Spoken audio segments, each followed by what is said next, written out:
ऐसे बहादुर अफसर से आज हम आपकी मुलाकात कराएंगे जिसने बलूचिस्तान का एक डिस्ट्रिक्ट है किला सैफुल्लाह, उसकी तहसील है मुस्लिम बाग। यहाँ के ये ऑफिसर हैं कैप्टन रिटायर्ड आरिफ अहमद और इन्होंने नैसी के मकाम पर कार्रवाई की थी कुछ दिन पहले और लड़की एक बच्ची थी जिसे बाजियाब किया था और वो जो अगवाकार थे उनकी गिरफ्तारी भी अमल में आई थी। और इस वक्त जो आप फुटेज देख रहे हैं ये ज़ाहिर है हम आपको फुटेज एक और मामले की दिखा रहे हैं जो वहाँ पर सिचुएशन इस वक्त मौसम किससे मुताल्लिक है, जो रिलीफ ऑपरेशन में ये लोग एक्टिवली काम कर रहे हैं ये उससे मुताल्लिक है। तो हम रिलीफ ऑपरेशन पर भी बात करेंगे, but before we talk about it मैं चाह रहा था कि हम ज़रूर इस बच्ची की जो बाजियाबी है इससे मुताल्लिक बात कर लें। हमें ज्वाइन किया है कैप्टन रिटायर्ड आरिफ अहमद ने। गुड मॉर्निंग आरिफ, कैसे हैं आप?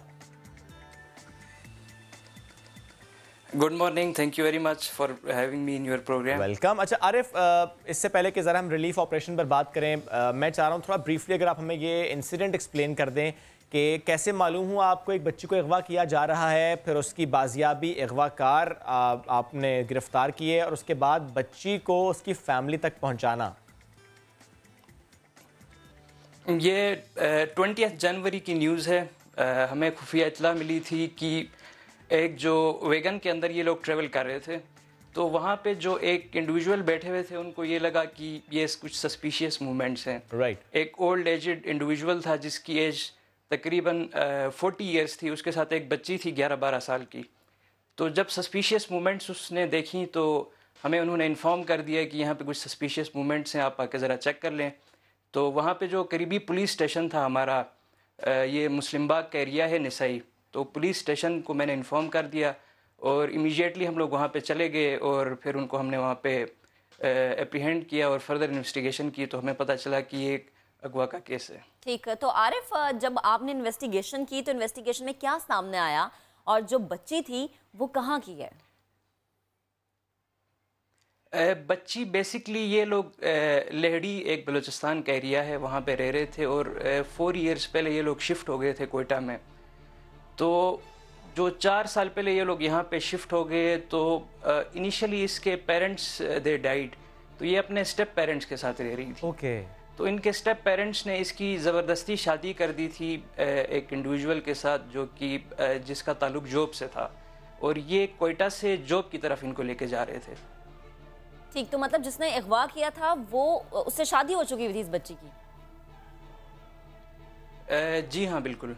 अब कहाँ पर है ये बच्ची? और जब हमने इन्वेस्टिगेशन की तो हम फर्दर इन्वेस्टिगेशन से ये हमें पता चला कि इसके स्टेप पेरेंट्स ने इसको सेल किया है फॉर 400,000 रुपीज़। अच्छा आरिफ, आप जैसे बता रहे हैं कि बच्ची 12 बरस की बता रहे हैं आप, तो बड़ी कम एज है। इस एज में तो शादियों के खिलाफ तो वैसे ही कवानीन बहुत सारे बने हैं, तो जो स्टेप पेरेंट्स हैं उनके खिलाफ कोई कार्रवाई की गई? बलूचिस्तान के बारे में आपको थोड़ा सा मैं बता देता हूँ। बलूचिस्तान के अंदर 2 किस्म के एरियाज़ हैं, ए एरियाज़ एंड बी एरियाज़। जो ए एरियाज़ हैं 15% ऑफ बलूचिस्तान, ये पुलिसिंग का काम यहाँ पे पुलिस का होता है।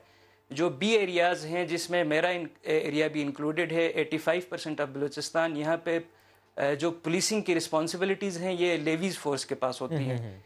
तो यहाँ पे हमने इसकी FIR दर्ज कर दी, फर्दर हमने इसकी इन्वेस्टिगेशन की है और फिर हमने इसको ऑनरेबल कोर्ट के सामने पेश कर दिया है।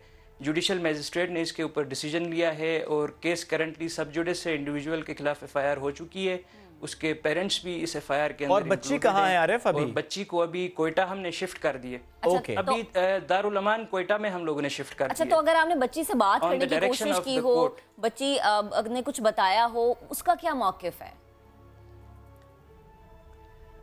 बच्ची का जो मौक़िफ़ था वो इस तरह था कि मेरे जो स्टेप पेरेंट्स हैं इन्होंने मेरी ज़बरदस्ती शादी की है। इनफैक्ट वो कह रही थी कि उन्होंने मुझे सेल किया है फॉर 400,000 रुपीज़। तो उसकी फर्दर हम लोग इन्वेस्टिगेशन कर रहे हैं और she was reluctant to go with her step parents. Okay, और ज़ाहिर है अभी क्योंकि मामला सबजुडिस है, कर दिया। ठीक है, और अब दारुल अमान में बच्ची, राइट, इस पर तो हम बात कर रहे थे आरिफ। अब मैं चाह रहा था कि जो मौसम की वहाँ पर सख्ती है और जिस तरह के रिलीफ ऑपरेशन में आप लोग काम कर रहे हैं, if I am not wrong 13 and 14 जनवरी की रात जब बहुत ज़्यादा मसाइल थे वहाँ पर बर्फ़बारी के बाद, एक ऑपरेशन आप लोगों की तरफ से लॉन्च किया गया था, ऑपरेशन स्नो ब्लेजर्ड। उसकी डिटेल्स तो दीजिए कि कितने लोगों को आपने रेस्क्यू किया था और उसके बाद क्या कुछ किया? डिटेल में जाने से पहले थोड़ा सा मैं आप लोगों को बैकग्राउंड बताता चलूँ। जो बलूचिस्तान में इस साल बर्फ़बारी हुई है ये पिछले 40 इयर्स के सारे रिकॉर्ड्स टूट चुके हैं। यहाँ पे काफ़ी सारी बर्फबारी हुई है। इसमें 7 डिस्ट्रिक्ट्स थे जिनके अंदर इमरजेंसी नाफिज की गई थी। इनमें डिस्ट्रिक्ट किला सैफुल्लाह भी शामिल है। And I am doing as assistant commissioner in Muslim Bagh which is a tehsil of district Qila Saifullah. तो यहाँ पे 10 जनवरी से 72 आवर्स का एक स्पेल था जिसमें नाइट 13-14 जनवरी थी जो बहुत ज़्यादा क्रूशल थी। तो यहाँ पे हमें काफ़ी सारे लोग थे जो नेशनल हाईवे के ऊपर स्टक हुए थे। ये बेसिकली जो पंजाब से लोग आते हैं बलूचिस्तान की तरफ या इवन सिंध की तरफ ट्रेवल करते हैं तो ये नेशनल हाईवे N70 को यूज़ करते हैं। स्टार्टिंग फ्रॉम DI खान जोब में इंटर होते हैं, फर्दर ये डिस्ट्रिक्ट किला सैफुल्लाह पशीन से होते हुए कोयटा चले जाते हैं। तो यहाँ पे अगर ट्रैफिक स्टक हो जाती है फॉर 2 आवर्स तो अराउंड 500-600 व्हीकल्स यहाँ पे हो जाती हैं 1.5-2 घंटे के अंदर। सही। तो उस रात काफ़ी सारा जो है यहाँ पे ट्रैफिक भी बहुत ज़्यादा स्टक हो चुकी थी क्योंकि बर्फ़बारी नॉर्मली यहाँ पे जो होती है it is around 6 inches to 1 feet. तो वो 72 आवर्स के स्पेल में 3 से 4 फुट की बर्फ़ यहाँ पे पड़ गई थी। तो जिसकी वजह से काफ़ी सारी गाड़ियाँ यहाँ पे स्टक हो गई जिसमें हेवी व्हीकल्स थी, जिसमें फ्यूल बाउजर्स थे, कंटेनर्स थे, ट्रक्स थे। कितने ट्रैवलर्स थे? अगर कोई नंबर, ये जो सब पैसेंजर्स की आपने बात की, कितने लोग थे जो फंस गए थे? अराउंड 500 इंडिविजुअल्स थे जो नाइट 13-14 जनवरी को यहाँ पे स्टक हो गए थे। तो हमने एक ऑपरेशन लॉन्च किया 2 फ्रंट से, एक डिस्ट्रिक्ट पशीन से towards south and from district Qila Saifullah towards north.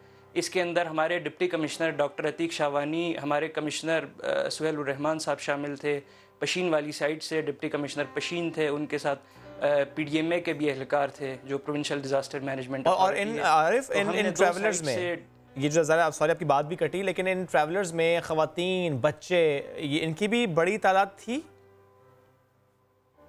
काफ़ी सारी तादाद ख़वातीन और बच्चों की थी। और इनफैक्ट इसमें एक ऐसी बस भी थी जिसके अंदर अराउंड 35 बच्चे थे जो लोरेलाई की तरफ ट्रेवल कर रहे थे। तो continuously we were receiving calls from the parents कि हमारे बच्चे यहाँ पे फंसे हुए हैं, आप लोग कुछ करें। तो यहाँ पे with the direction of chief minister, chief secretary, further जो गवर्नर साहब हैं उन्होंने भी बाद में विजिट किया। तो ये सारे मॉनिटर कर रहे थे इस प्रोसेस को। बिल्कुल आरिफ, हमने देखा भी कि बड़ा बरवक्त और बड़ा ज़बरदस्त ऑपरेशन था और जिस तरह लोगों को रेस्क्यू किया गया और जिस तरह उनको सहूलियात फराहम की गई। यकीनन इस तरह के माहौल में तो लोग मुंतज़िर होते हैं किसी मसीहा के। अभी भी मौसम की सख्तियाँ वहाँ पर जारी हैं, तो अभी क्या वहाँ सूरत हाल है? किसी किस्म का कोई रेस्क्यू ऑपरेशन अभी भी जारी है? इनिशियली हमने रेस्क्यू ऑपरेशन 2-3 दिन के लिए कंटिन्यू किया। अभी सारे लोग यहाँ पे रेस्क्यू हो चुके हैं। अभी यहाँ पे रिलीफ की एक्टिविटीज़ जारी हैं। अभी हम कोशिश कर रहे हैं, हमारे जो लिंक रोड्स हैं, जो मेरा सब डिवीज़न है, इसमें हमने आलमोस्ट 850 किलोमीटर्स का जो एरिया है, लिंक रोड्स हैं, उनको हमने क्लियर किया है। यहाँ पे हमारे लिए जो चैलेंजेस हैं वो हमारी काफ़ी सारी पॉपुलेशन स्मॉल पॉकेट्स में रहती है, डिफरेंट एरियाज़ में स्कैटर्ड पॉपुलेशन है। तो इसलिए हर एक इंडिविजुअल तक पहुंचने के लिए आपको एक डेडिकेटेड एफर्ट चाहिए। काफ़ी सारी बर्फ़ यहाँ पे पड़ गई थी जिसके लिए स्पेशलाइज्ड मशीनरी हम लोगों ने मंगवाई। इसमें हमें FWA की तरफ से ग्रेडर्स भेजे गए। गवर्नमेंट ऑफ बलूचिस्तान ने हमारे लिए काफ़ी सारे ग्रेडर्स और हैवी मशीनरी हमें प्रोवाइड की, जिससे हमने ये सारे लिंक रोड्स 850 किलोमीटर्स के क्लियर किए हैं। अभी तकरीबन हमारे सारे एरियाज़ क्लियर हैं। यानी बर वक्त सहूलियात आपको मिल गई, तो चीज़ें मिली तो आपने लोगों को सहूलियात तो मुहैया कर दी। अच्छा, ये तो हमने लोगों की मुश्किलात की बात की, आप लोगों को क्या मुश्किलात पेश आई? तो यकीनन आप लोगों को भी मुश्किलात का तो सामना, चैलेंजेस का सामना तो रहा होगा। इतनी बड़ी तादाद में लोगों को रेस्क्यू करना कोई छोटी बात तो नहीं है। हमारे लिए जो सबसे इम्पॉर्टेंट चीज़ें थी वो हमारे लिए डिसीजन मेकिंग थी, क्योंकि उस रात पे जब यहाँ पे काफ़ी सारे लोग स्टक हुए थे तो it was beyond the capacity of district administration. तो हम लोगों ने सोचा कि हम FC को कॉल करें। फर्दर हमने फिर जो है आर्मी के साथ कोऑर्डिनेट किया। सदर्न कमांड यहाँ पे है कोयटा में, उनके साथ हम लोगों ने कोऑर्डिनेट किया। Further provincial headquarter, chief secretary office, सबके साथ जब हमने कोऑर्डिनेशन की तो हमें काफ़ी सारी हेल्प मिली हमारे हाई अप्स की तरफ से। और ज़ाहिर है उस हेल्प के बाद फिर ज़ाहिर चीज़ें बहुत बेहतर हुई। राइट, कोऑर्डिनेशन बहुत ज़रूरी है, कमांड एंड कंट्रोल बहुत ज़रूरी, ताउन बहुत ज़रूरी है। You've done a great job, Arif. Thank you for being with us today. और हम बात कर रहे थे ज़ाहिर जो रिलीफ ऑपरेशन इस वक्त भी जारी है, उससे पहले जो रेस्क्यू ऑपरेशन था उससे मुताल्लिक, और एक और जो खबर थी बच्ची के बाजियाबी से मुताल्लिक। इस तरह के ऑपरेशन होते रहने चाहिए, क्योंकि इस तरह के ऑपरेशन ज़रूरी इसलिए होते हैं कि हमें नहीं पता होता ऐसे एरियाज़ में लोग कहाँ फंसे हुए हैं, और ये हमारे जवान ये जो हर वक्त तैयार रहते हैं। एक ब्रेक भी ज़रूरी है।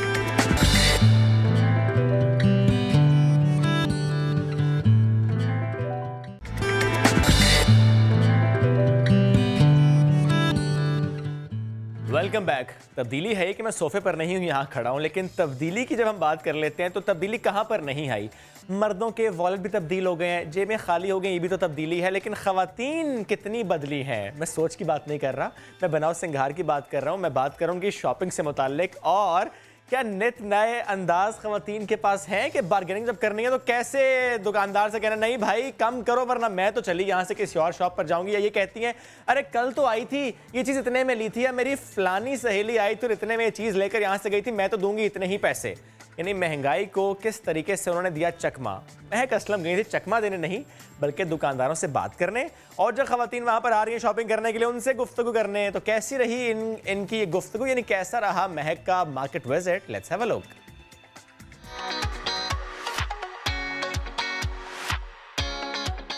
तो जनाब मैं मौजूद हूँ इस वक्त एक मार्केट में, और मैंने सोचा कि हम स्टूडियो में तो बहुत बातें करते हैं कि जनाब बजट ऐसे मैनेज करना चाहिए, ट्रेंड ये इन है ये आउट है।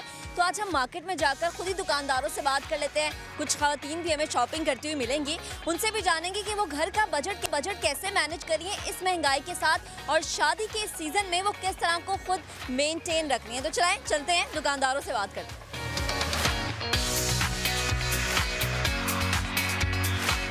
जनाब एक ऐसी शॉप में मैं मौजूद हूँ जहाँ पर कॉस्मेटिक्स भी है, ज्वेलरी भी है, यानी ख़वातीन की सारी पसंदीदा चीज़ें यहाँ पर मौजूद हैं। तो हम इन भाई से बात कर लेते हैं कि आखिर आजकल रेट क्या चल रहा है। ख़वातीन क्या वाकई इनसे लड़ती हैं भाव ताव करते हुए, या आसानी से मान जाती है? अस्सलाम वालेकुम। वालेकुम सलाम। भाई कहिएगा, कॉस्मेटिक्स की शौकीन ख़वातीन यहाँ पर आती हैं, हर तरह के ब्रांड की मुझे लगता है यहाँ पे सारी चीज़ें मौजूद है। तो महंगाई जैसे जैसे बढ़ रही है, हम देख रहे हैं कि अशिया खुरनोश में महंगाई हो रही है, यहाँ पे महंगाई का क्या रुझान? जी प्राइस तो इशू है, थोड़ा सा रेट अप डाउन होते रहते हैं, लेकिन अब तो फ़िलहाल तो अप ही हो रहे हैं। तो ये पुराने कस्टमर है, पुराने क्लाइंट सेटिस्फेक्शन से ले जाते हैं। न्यू क्लाइंट जो है ना बिल्कुल मानते नहीं है बात। हाफ 50% जो है ना रेट लगा रहे होते हैं। अगर 1000 की चीज़ है तो 500 में दे दें, 6 में दे दें, वो हमारे रेंज में नहीं आता फिर, क्योंकि लेवल इतना हाई हो चुका है हर चीज़ का। सेटिस्फाई करना पड़ता है, कर रहे हैं, अपनी रोज़ी कमा रहे हैं, अल्लाह पाक का शुक्र है, बेहतर है फिलहाल तो। सही, ठीक। अच्छा मैं देख रही हूँ कि आप ही की दुकान में एक हिस्सा ज्वेलरी का भी है, तो मैं चाहूँगी आप ज़रा इधर आएँ और मुझे यहाँ पे आके बताएं, क्योंकि शादियों का सीज़न इन है और ख़वातीन की हर दिल ये कोशिश होती है कि भाई वो सबसे ज़्यादा खूबसूरत लगें, सबसे ज़्यादा अलग लगें, और यहाँ पर एक अच्छी खासी रेंज है इनके पास।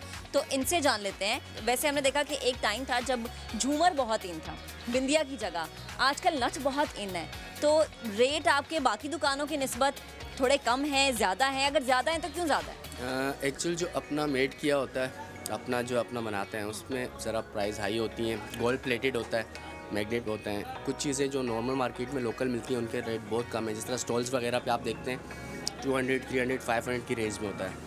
हमारी अपनी मेड की भी एम्ब्रॉयडर्ड होती हैं, सारी गोल्ड प्लेटेड में है, सिल्वर प्लेट्स में है, रीपॉलिश हो सकता है, तो इसके प्राइस ज़रा हाई होते हैं। अच्छा मेरी तो जो ऑब्जर्वेशन थी, जो मैंने आपको बताया कि नथिंग है, आप बताएं कि शादी का ट्रेंड है, ख़वातीन आके ज़्यादा डिमांड किस चीज़ की करती हैं कि गुलूबन चाहिए, चोकर चाहिए? अभी ब्राइडल में मेरे एक्चुअल हमारे पास ज़्यादा होते हैं, जिस तरह गुलूबन इस टाइप के चल रहे हैं, बिल्ड में हेवी लुक में चल रहे हैं। जी तो मैं अब एक खातून के साथ मौजूद हूँ और मैं इनसे जानूंगी कि ये घर का बजट कैसे मैनेज करती है। अस्सलाम वालेकुम। वालेकुम। शादी की शॉपिंग कर रही हैं? जी बिल्कुल। किसकी शादी है? मेरी बेटी की। माशाल्लाह। अच्छा महंगाई बहुत ज़्यादा हो गई है, कपड़ों के रेट्स में कितनी आपने महंगाई देखी है?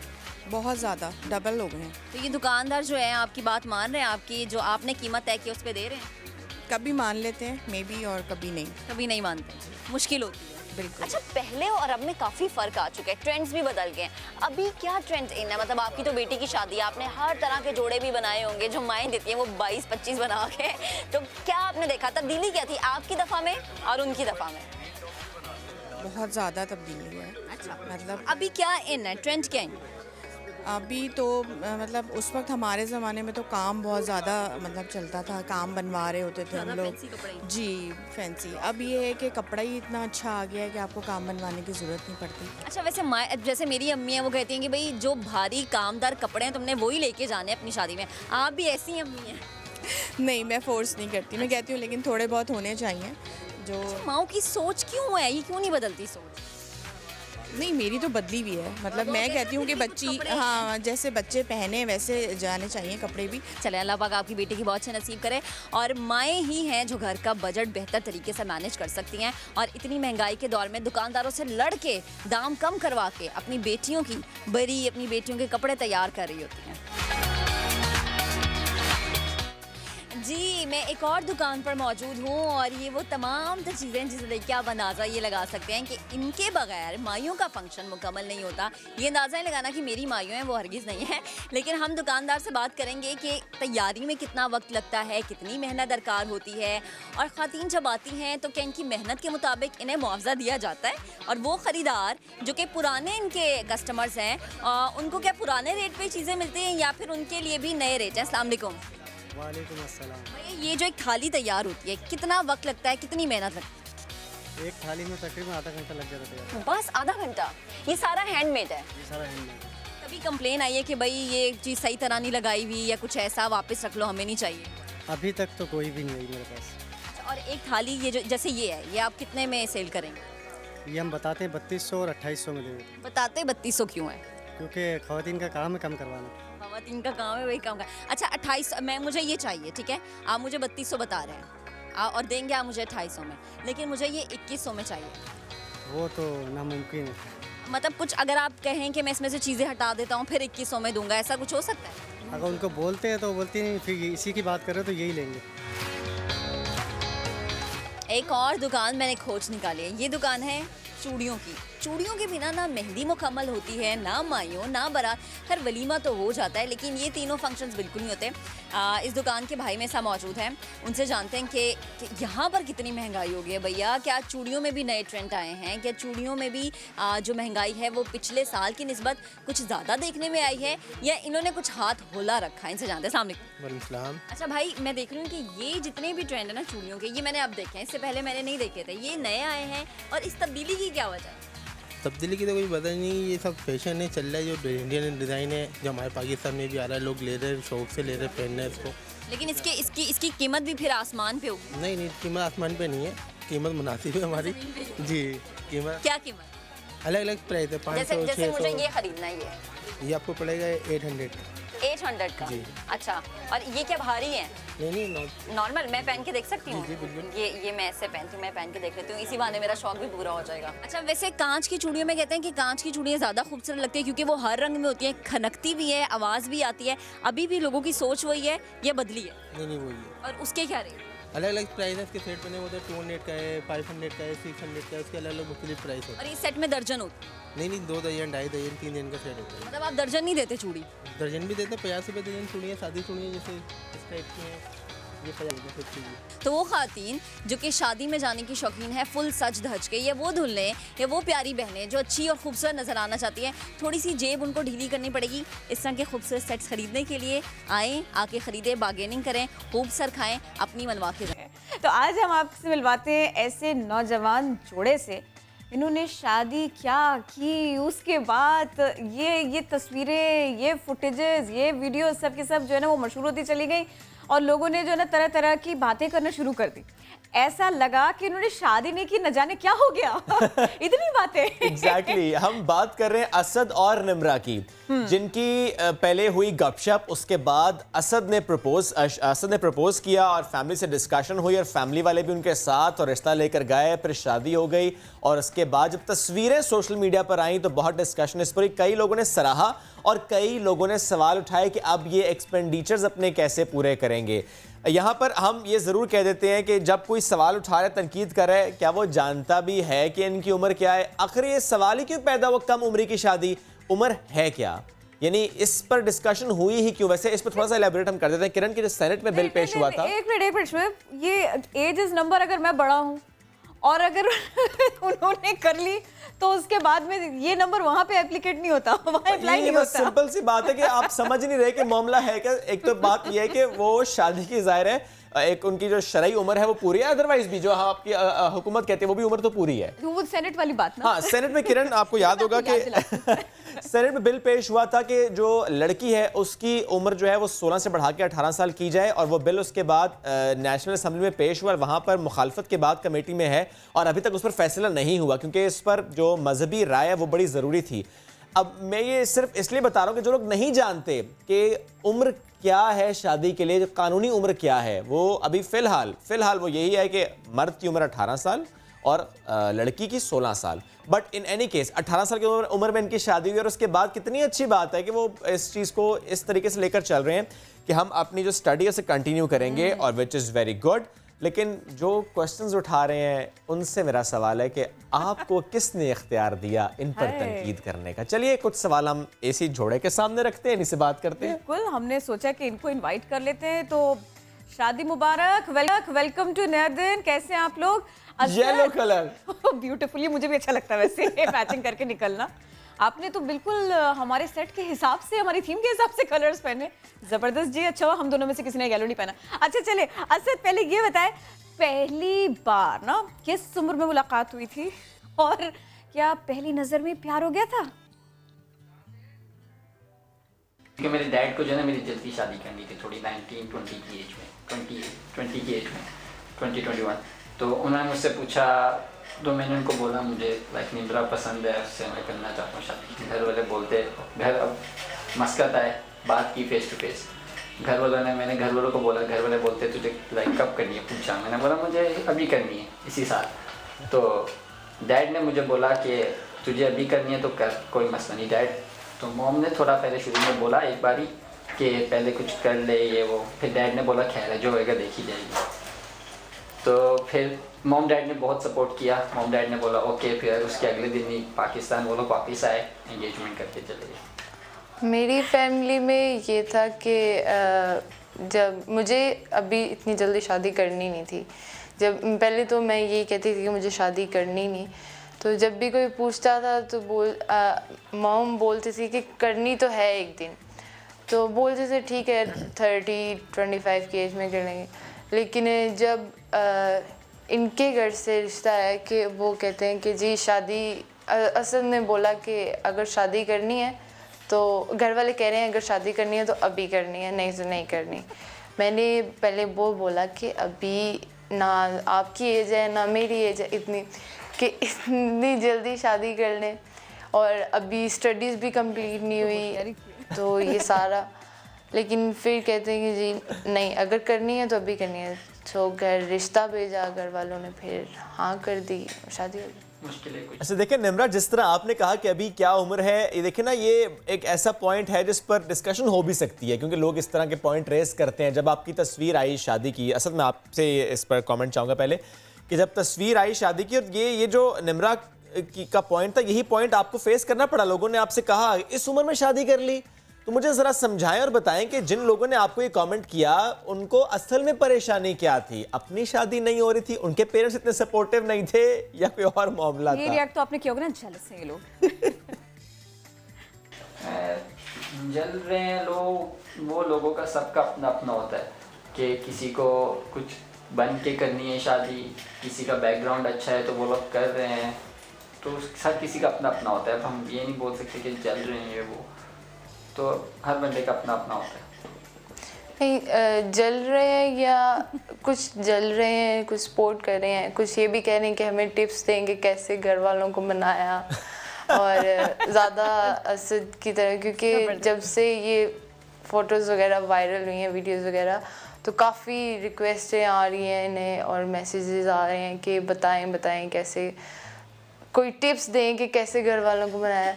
लेकिन शुरू कर दें। मुझे नहीं लगता कि ज़्यादातर जल रहे हैं, कुछ हैं जो जब मैं उठा था मैं नेगेटिव कमेंट्स लोगों ने मैंने पढ़े, इसको गुस्सा आ रहा था, मैं हंस रहा था, मुझे हंसी आ रही थी, लोग कोई मुझे ये बोल रहा है, मेरी ज़्यादा बेइज्जती हो रही थी, तो मुझे कोई मसला नहीं था, इशू नहीं था, इसको मैं बोल भी रहा था। कि कुछ नहीं होता, लोगों का काम है, मुझे जो चाहिए था मुझे मिल गया, लोग जो भी बोले। क्या बात तो है। उससे कोई इतना मसला नहीं था, मगर फिर बाद में बहुत सपोर्ट किया लोगों ने, बहुत मैसेजेस आए, बहुत सपोर्ट किया लोगों ने।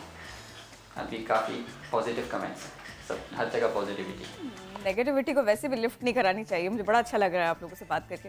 अच्छा निम्रा, ये बताएं स्टडीज़ के बारे में क्या सोचा हुआ है आप लोगों ने? वो तो आपने कहा है कि हम लोग जारी रखेंगे, कुछ बताएं ना।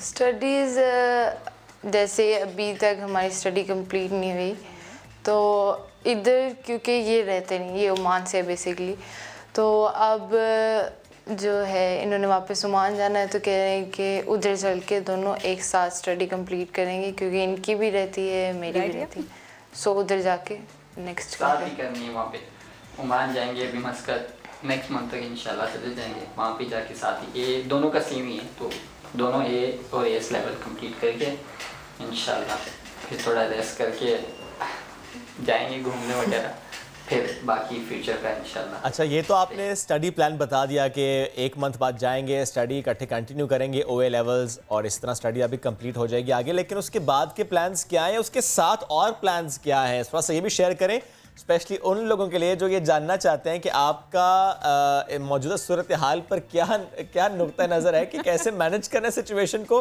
क्योंकि सब घबरा जाते हैं। आप नहीं घबराए और आप नहीं घबराएंगे, पर करेंगे क्या? आपको प्लान्स शेयर करें। प्लान्स तो यही है कि स्टडी करनी है, कंप्लीट करके थोड़ा रेस्ट करके घूमना है, वर्ल्ड टूर करना है इंशाल्लाह, फिर बाद में आके फ्यूचर का कुछ देखना है, काम कोई पैशन ज्वाइन करना है, इसमें लाइफ अच्छी सी गुजर जाए। निम्रा, असद, बहुत शुक्रिया, आप दोनों हमारे साथ थे। एक बार फिर शादी मुबारक। और जो जितनी प्यारी प्यारी बातें, वैसे निम्रा शर्मीली भी बहुत है, मैंने देख लिया है। अच्छा, असद कितने क्यूट है वो, बड़े, मैं जब निम्रा जवाब दे रही थी तो उनकी तरफ देख रहे थे बड़े प्यार से। अच्छा, यहाँ पे ना किरण एक जुमला अक्सर मैं सुनता हूँ अपने बचपन में, देख मगर प्यार से, तो है जनरली जब फादर बहुत सपोर्ट करते थे ना, तो एक जुमला हम सुनते थे, ऐसा अब्बा कहाँ से लब्बा था।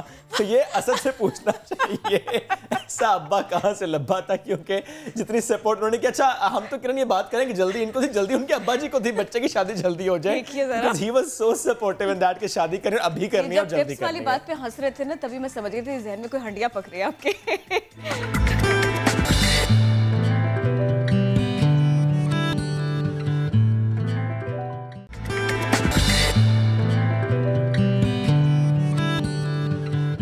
Welcome back after the break. कहा था आपसे बहुत से मौज़ूआत हैं बाकी, तो पहला टॉपिक इस घंटे का क्या है, वो है कारोबार से जुड़ा, कि कारोबार का माहौल कितना बेहतर हो रहा है और सबके लिए यकसां तौर पर बेहतर हो रहा है। इंक्लूसिव सोसाइटी की हम बात कर रहे हैं, खालिद सराओं के लिए भी बिजनेस की नई राहें खुल रही हैं और जो एग्जिस्टिंग सिचुएशन थी उनके लिए वो आसान होती चली जा रही है। बिल्कुल, और इसकी जो कोशिश है ना, इसके लिए जो काविश की गई है, आज हम पहले उसकी बात करेंगे और मेहमान को भी हमने इसी सिलसिले में मदऊ किया।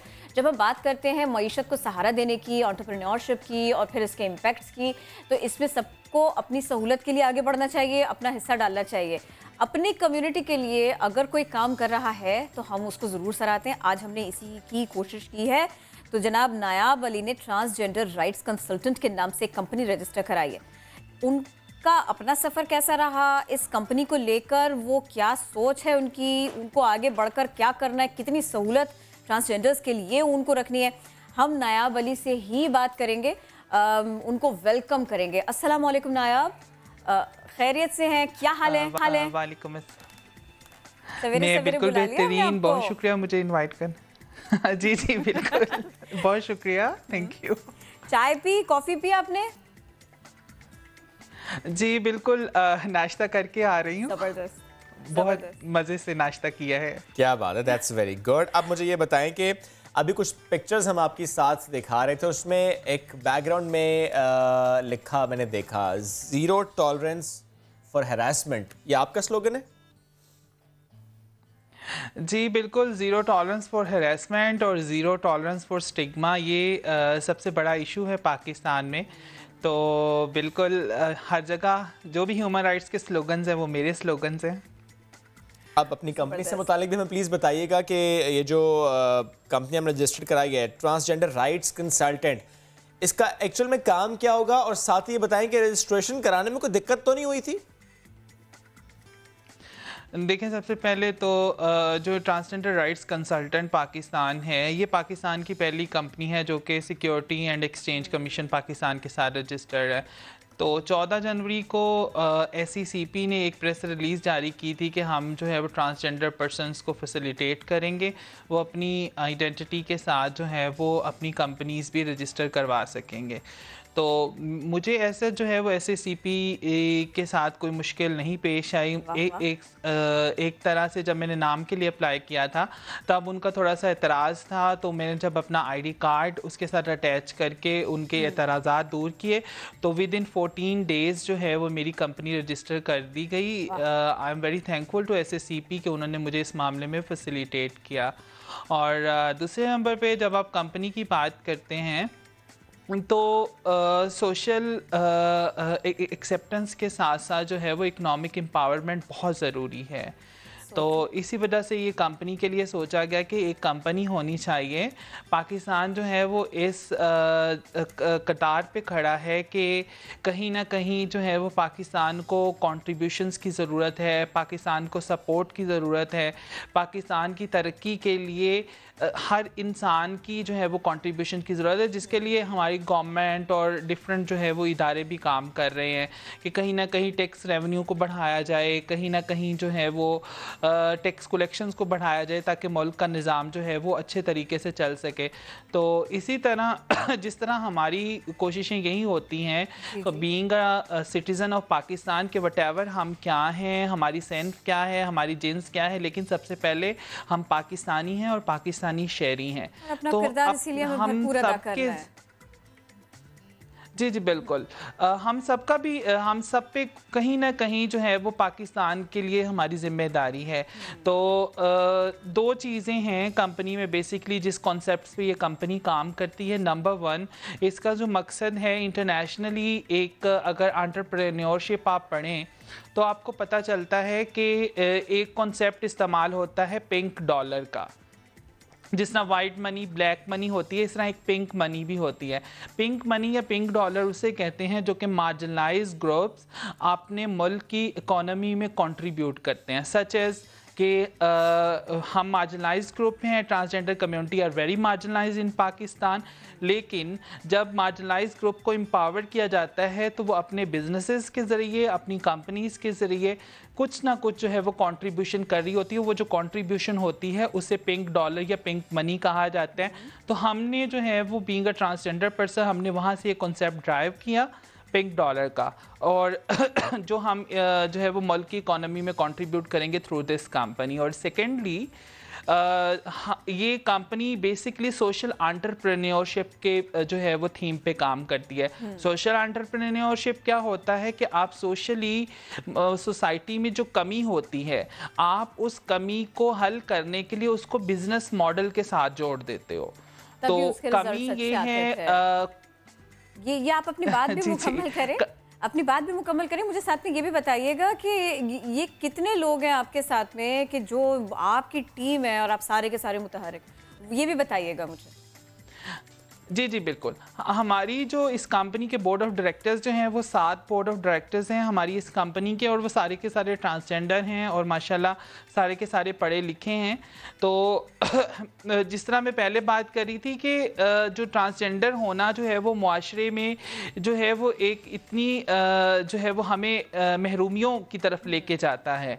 तो उसी को और ट्रांसजेंडर कम्युनिटी भीख मांगते रोड्स के ऊपर जो है वो नाचते गाते हुए और डिफरेंट जो है वो किस्म के कामों में मुलविस नज़र आती है, लेकिन एक बाइज़्ज़त अल्टरनेटिव जो है वो रोज़गार नहीं होता।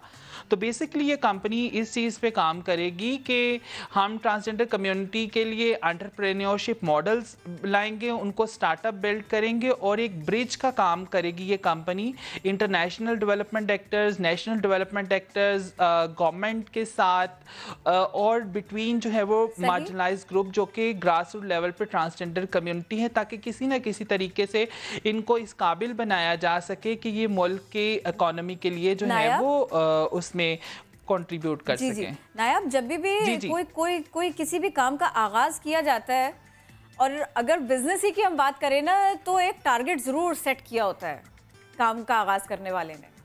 आपका क्या टारगेट है? आपको क्या अचीव करना है? क्या टाइम फ्रेम आपने रखा है कि मुझे इतने दिनों में इतना काम करना है, इस मद में करना है? देखें, जिस तरह मैंने मॉडल्स की बात की कि दिस इज़ सोशल एंटरप्रेन्योरशिप, कि बेशक पैसे कम बचे हैं, फाइनेंसेस जो है वो हमें कम इसमें प्रॉफिट हो, लेकिन इसमें इस जो माशरती मसला है जिसमें ट्रांसजेंडर कम्युनिटी के पास अल्टरनेटिव्स नहीं है, डिसेंट जॉब्स और एम्प्लॉयमेंट नहीं है, वो क्रिएट की जा सके, जो हमारा टारगेट है।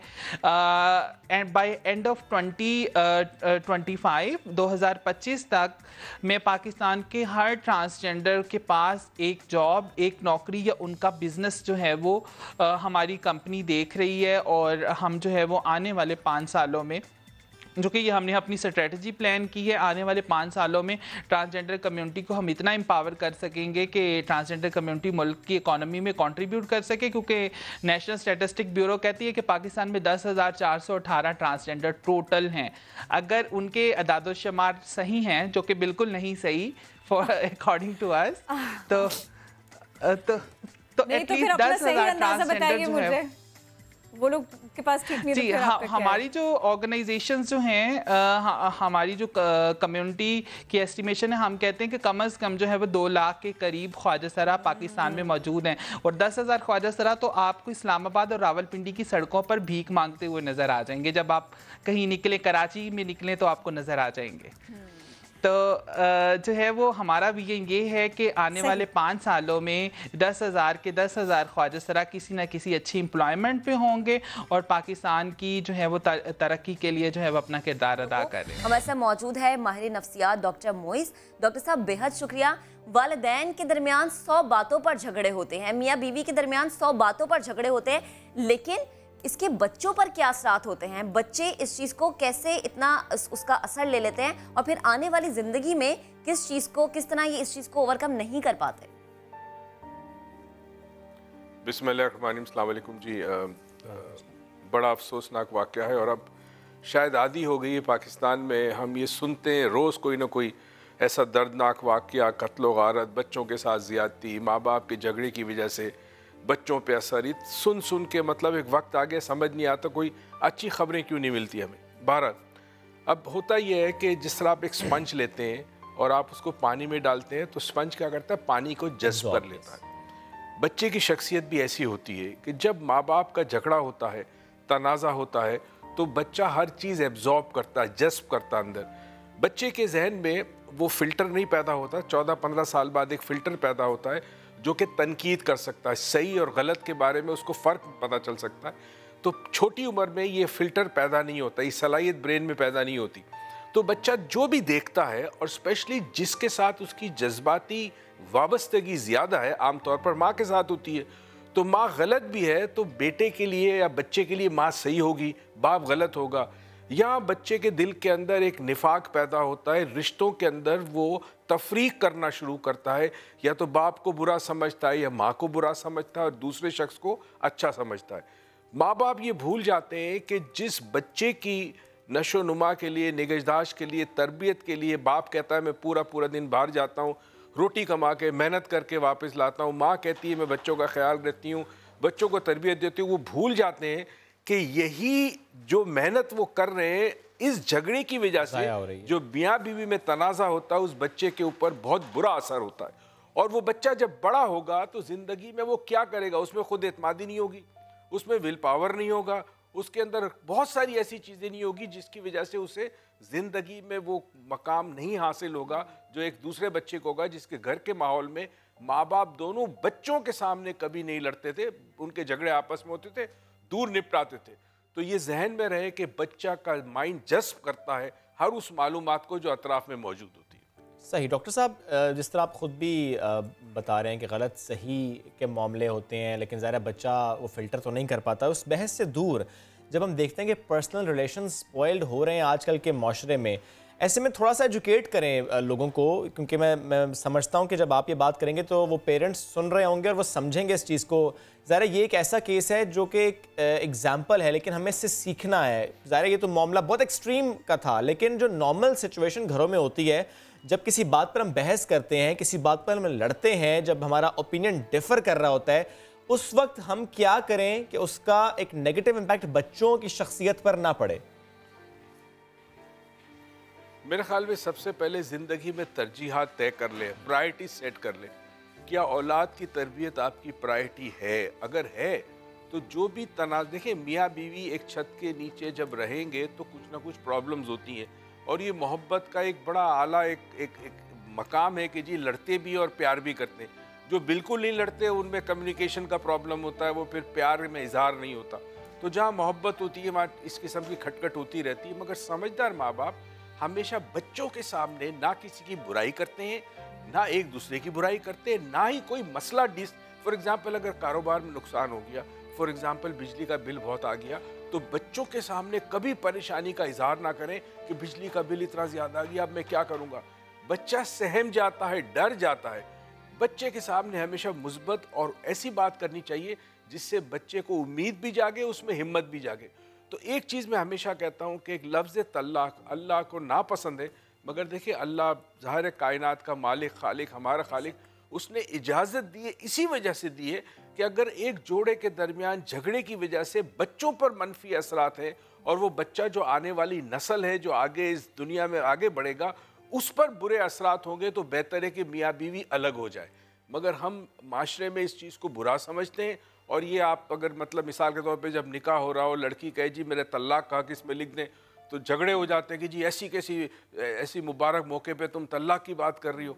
तो मेरे ख़्याल में हमारे माशरे के अंदर तालीम की कमी, शऊर की कमी बहुत ज़्यादा है। हमें ये चीज़ें समझनी होगी कि मियाँ बीवी के दरमियान जो वाक़या होता है वो बच्चे पे बुरी तरह असरअंदाज होता है। तो कम से कम एजुकेट करें। सोशल मीडिया है, इलेक्ट्रॉनिक मीडिया, आपका प्रोग्राम है, आप लोग सुबह प्रोग्राम करते हैं, इसमें कभी माँ बाप को बुलाया करें, उनसे कहें कि अपने प्रॉब्लम को यहाँ डिस्कस करो। शौहर का क्या मसला है बीवी के साथ, बीवी का क्या मसला है, रिजॉल्व करने की कोशिश करो। प्लस आपके मुल्क में अल्हम्दुलिल्लाह साइकोलॉजिस्ट हैं, साइकाइट्रिस्ट हैं, काउंसलर्स हैं, उनके पास जाएं, अपने प्रॉब्लम को सॉल्व करें, अपने बच्चों की शख्सियत को मस्मार मत करें। सही, यानी बच्चों के सामने ऐसी गुफ्तगू उनके ऊपर बुरा असर डालती है। डॉक्टर साहब, एक और चीज़ कि जब वालिदैन अलग हो जाते हैं, लेकिन अभी उनमें जैसे आप कह रहे हैं कि तलाक नहीं हुई होती, माँ बाप को बुरा कह रही होती है बच्चों के सामने कि तुम्हारे बाप ने ये किया, तुम्हारे बाप ने ये किया, तो यकीनन बच्चों को फीड किया जाता है। या अगर बच्चे बाप के पास हैं तो यकीनन बाप भी इस तरीके से फीड करता है। तो क्या माँ बाप की तरबियत भी ज़रूरी है बच्चों की तरबियत के साथ साथ?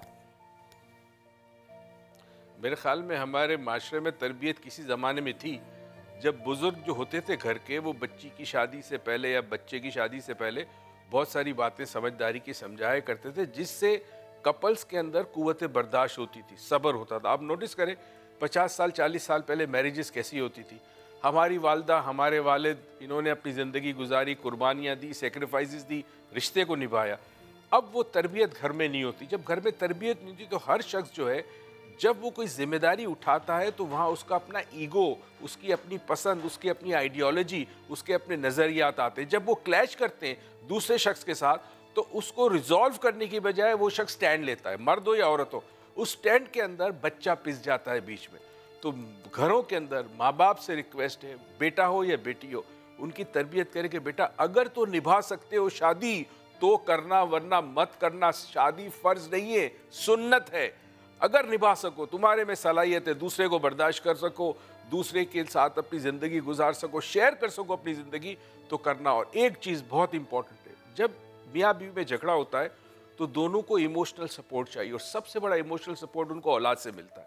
माँ के पास होंगे, माँ बाप के खिलाफ करेगी, बाप के पास होंगे, माँ के खिलाफ करेगी। वही समझते कि बच्चा मेरी तरफ हो गया तो मेरा सीना फूल गया, मेरा एक बहुत बड़ा सहारा है। गलत।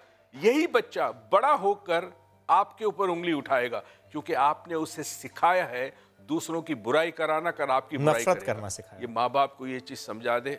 बिल्कुल, जो भी झगड़ा हो बच्चों को बीच में इन्वॉल्व ना करें। सही। अच्छा डॉक्टर साहब, जब हम देखते हैं कि आजकल स्पेशली इन पाकिस्तान जिस तरह इमेच्योर कपल्स हैं, रिजिड हैं, लाहासिल बहस में हैं और ईगोइस्टिक भी हैं, और जब मैं कहता हूँ ईगोइस्टिक है तो वो ईगो इस मामले में है कि जो मर्जी मामलात हो जाए, जितना मर्जी चीज़ सिवियर हो जाए, अच्छा हम खुद इस चीज़ को देखेंगे, हम बड़ों को इन्वॉल्व नहीं करेंगे। दुरुस्त अप्रोच है बड़ों को इन्वॉल्व ना करना? बहुत गलत बात है। इनफैक्ट हम जब कपल्स आते हैं हमारे पास भी प्रॉब्लम होता है, बाज़ दफ़ा सिंगल आता है पेरेंट को हमारे पास, तो हम एक चीज़ सिखाते कि जी जो भी प्रॉब्लम है पहले एल्डर्स को, बुज़ुर्गों को इन्वॉल्व करो। अच्छा, वो क्या मशवरा देते हैं? मसलन फॉर एग्जांपल हस्बैंड पैसे नहीं दे रहा, आपको महीने की खर्ची नहीं दे रहा या आपको तंग कर रहा है, तो ज़रा बुज़ुर्गों को इन्वॉल्व करो। अगर बुज़ुर्गों को इन्वॉल्व करने से मामला हल हो जाता है, वंडरफुल।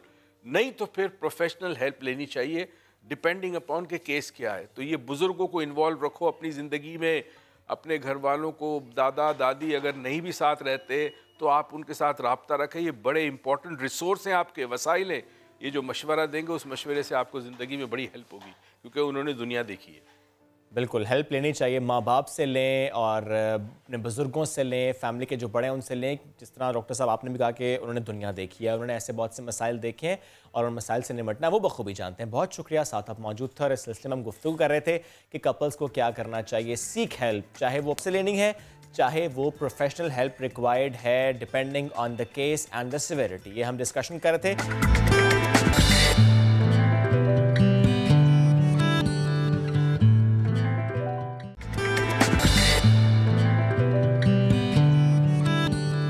बढ़ते हैं आगे और पाकिस्तानी मईशत की बात करेंगे। गैर मुल्की खबर रसाई इदारे के मुताबिक एक अमरीकी कंपनी ने पाकिस्तानी स्टार्टअप्स और टेक इंडस्ट्री को एशिया की उभरती दूसरी सबसे बड़ी मार्केट करार दिया है।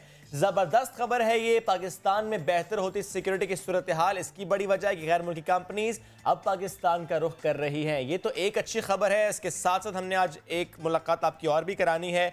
एमन सरोज फ्रीलांसर हैं आप और घर बैठे इंटरनेट के जरिए बैरून मुल्क से माहाना हज़ारों डॉलर कमाती हैं, लेकिन जो पेमेंट्स से मुताल्लिक एक क्वेश्चन है कि पेमेंट्स के क्या इश्यूज हैं और उसको हम कैसे एड्रेस कर सकते हैं, इस पर आपसे भी बात करेंगे। लेकिन हमें ज्वाइन अभी साथ ही कर लिया है एंटरप्रेन्योर कमाल फरीदी साहब ने। गुड मॉर्निंग आपको भी कहेंगे और एमन आपको भी कहेंगे गुड मॉर्निंग। कमाल भाई, स्टार्टिंग फ्रॉम यू, कितनी अच्छी खबर है कि दूसरी उभरती हुई मार्केट।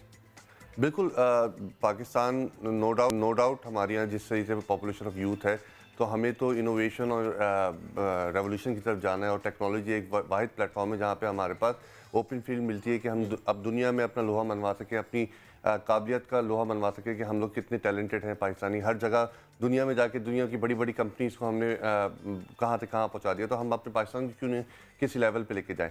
तो ये जो न्यूज़ है, ये न्यूज़ आज की नहीं है, ये न्यूज़ काफ़ी अर्से की होमवर्क है हमारे यहाँ। हमारे स्टूडेंट्स का पैशन है, डेडिकेशन है टुवर्ड देयर होमलैंड कि पाकिस्तान में ही काम करना है, हमें पाकिस्तान को ही तरक्की की तरफ लेके जाना है। तो ये उनका पैशन है जिसकी वजह से आज ये न्यूज़ हमारे लिए एक वाइब्रेंट न्यूज़ और एक सनसनी फैलाती हुई न्यूज़ लग रही है, क्योंकि हमारे यहाँ ये टैलेंट जो है ये काफ़ी अरसे से उभर रहा था और ये अपने एक उरूज की तरफ आना शुरू हो गया है, जिसमें दुनिया की सारी बड़ी न्यूज़ एजेंसीज और सब लोग इसको एक्नॉलेज कर रहे हैं। तो यकीनन ये एक बड़ी न्यूज़ है हमारे लिए। और स्टार्टअप्स का कंट्रीब्यूशन कितना है इसमें? स्टार्टअप देखिए, एंटरप्रेन्योर माइंडसेट तो हमारे यहाँ है। हमारे यहाँ एंटरप्रेन्योर माइंडसेट उस वक्त क्रिएट होता है जब एक पान वाला अपना बूथ ला के बैठता है। तो ये तो हमारे यहाँ शुरू से हम देखते चले आ रहे हैं। लेकिन टेक्नोलॉजी को इंटीग्रेट करना इस स्टार्टअप माइंडसेट के साथ, एंटरप्रेन्योरशिप माइंडसेट के साथ, ये बड़ा चैलेंजिंग था। इसमें हमारे साथ जितने फैकल्टी है, टीचर्स हैं, उन्होंने डेफिनेटली एक रोल यूनिवर्सिटी का आपको लगता है इसमें बहुत अच्छा रोल रहा है? इंस्पायर करने के लिए बड़ा अच्छा रोल प्ले किया है। इंक्यूबेशन सेंटर्स हैं, उन्होंने बड़ा अच्छा रोल प्ले किया है। मतलब गवर्नमेंट ने डिफरेंट एसोसिएशन ने नेशनल इंक्यूबेशन सेंटर्स हैं, डिफरेंट इंक्यूबेशन सेंटर्स हैं जहाँ पे ये स्टार्टअप्स को फीड किया गया है, स्टार्टअप्स को ट्रीट किया गया, इंक्यूबेट किया गया, ताकि वो अपने आइडियाज़ को एक्सपर्ट्स के साथ मिलके एक नेक्स्ट लेवल पे लेके जा सकें।